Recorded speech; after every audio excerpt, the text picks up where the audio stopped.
j'ai décidé d'ouvrir mon carnet pour vous raconter ce que je traverse souvent. J'ai l'impression parfois d'être dédale et de me perdre dans un labyrinthe. Et le plus souvent, j'y croise non pas un minotaure, mais la légitimité.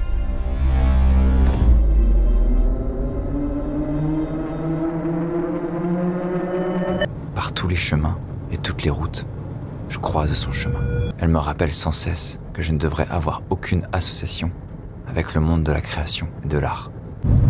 Est-ce que vous aussi, vous souffrez de cette légitimité ? Il y a une réelle puissance qui se dégage lorsqu'on commence à créer, peu importe le niveau ou les compétences engagées dans ce processus. Cette force, elle nous permet d'oublier toute trace du monde. Le regard à vif, on dessine, on peint, on sculpte. On apprend un nouveau morceau, on répète le même pattern pour que lors de l'enregistrement, ce soit la bonne prise.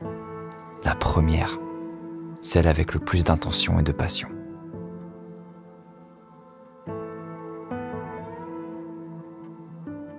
Ce travail permet de créer une nouvelle vie. Et à travers tous les médiums que l'on va acquérir et caresser, on pourra se détacher plus en plus de cette question. Peut-on souffrir de notre légitimité à créer ?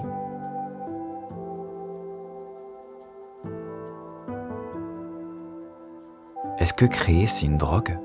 Est-ce que c'est une substance interdite que seuls les plus compétents peuvent se permettre d'acheter ? Je n'ai pas envie d'y croire. Créer, c'est simplement une nécessité, c'est inné. Lorsque nous étions encore enfants, voire bébés, on commençait déjà à dessiner sur n'importe quelle surface. Lorsqu'on grandit, notre créativité était au maximum. On ne se posait même pas la question d'être légitime ou non de son propre travail. Souvenez-vous de ces moments. On créait sans se poser de questions. On était même inscrit à des galas de danse pour montrer à tout un public notre capacité à apprendre une chorégraphie et la représenter en parfaite synchronicité.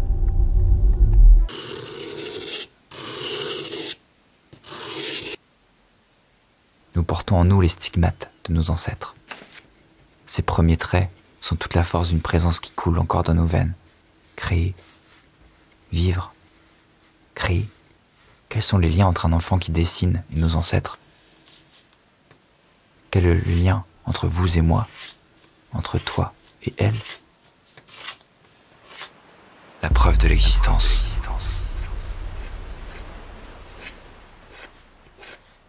La preuve de l'existence, elle est marquée par ce sentiment irrationnel de la création et de la matérialité d'une proposition.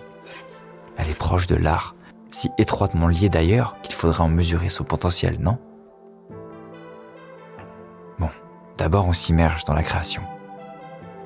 Puis vient la déstructuration complète de ce que l'on entreprend, où l'on remettra tout en cause.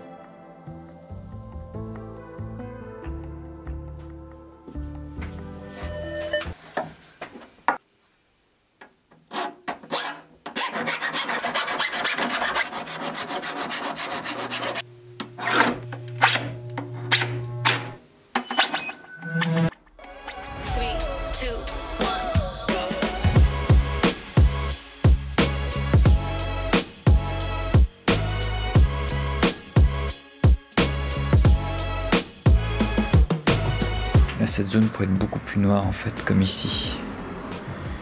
En fait, il faut juste que je vienne graver un peu plus fort ici. Ici, on se demande ce qui se passe. Donc ici, il faut que je vienne renforcer cette ligne ici. Et pour le reste, juste bien renforcer ici et là vraiment accentuer le passage de l'ombre ici, là. Voilà. Et ici, peut-être encore plus polir cette petite lumière qui vient de cette petite maisonnette. Souvenez-vous d'être débutant dans un domaine, comme c'est agréable de se tromper et d'apprendre. Mais souvenez-vous aussi de vos ancêtres. Tracez vos premiers traits, faites vos premiers pas. Ces traits, eh bien, ce sont des preuves de votre passage. Ces mots employés, ces gestes, ces notes de musique, ces pas de danse.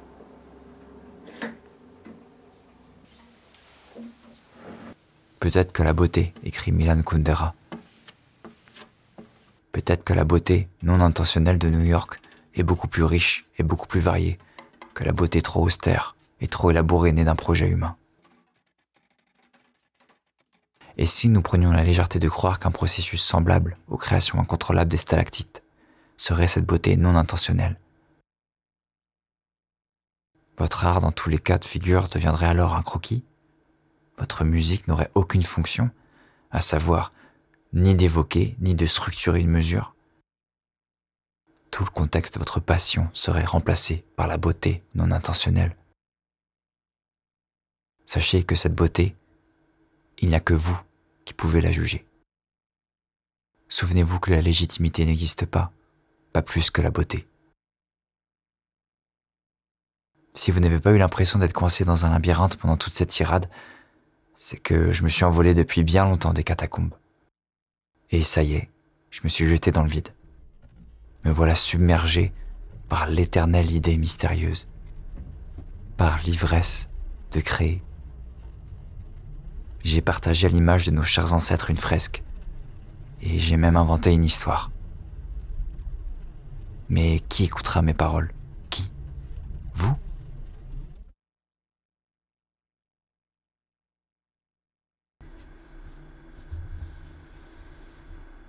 Si vous êtes arrivé jusqu'ici, je ne peux que vous remercier d'être allé jusqu'au bout de cette vidéo. Le terme de la légitimité est un sujet qui me tient particulièrement à cœur. Et c'est quelque chose que je traverse souvent, malgré le fait que je sois diplômé et que j'ai maintenant acquis un peu d'expérience. Et finalement, la seule solution, c'est de prendre un peu de recul sur soi et sur ses créations. Et s'il y a un point où j'aimerais insister avec vous, c'est de croire en vous. Qu'importe votre niveau, qu'importe le médium que vous utilisez, au final, peut-être que le problème de la légitimité est juste un rapport avec la confiance en soi. Ça, je ne sais pas. Si certaines parties de cette vidéo vous semblent floues, n'hésitez pas à laisser un commentaire directement dans l'espace dédié et j'y répondrai avec grand plaisir. Sinon, retrouvez-moi directement sur mon compte Instagram pour échanger. À bientôt.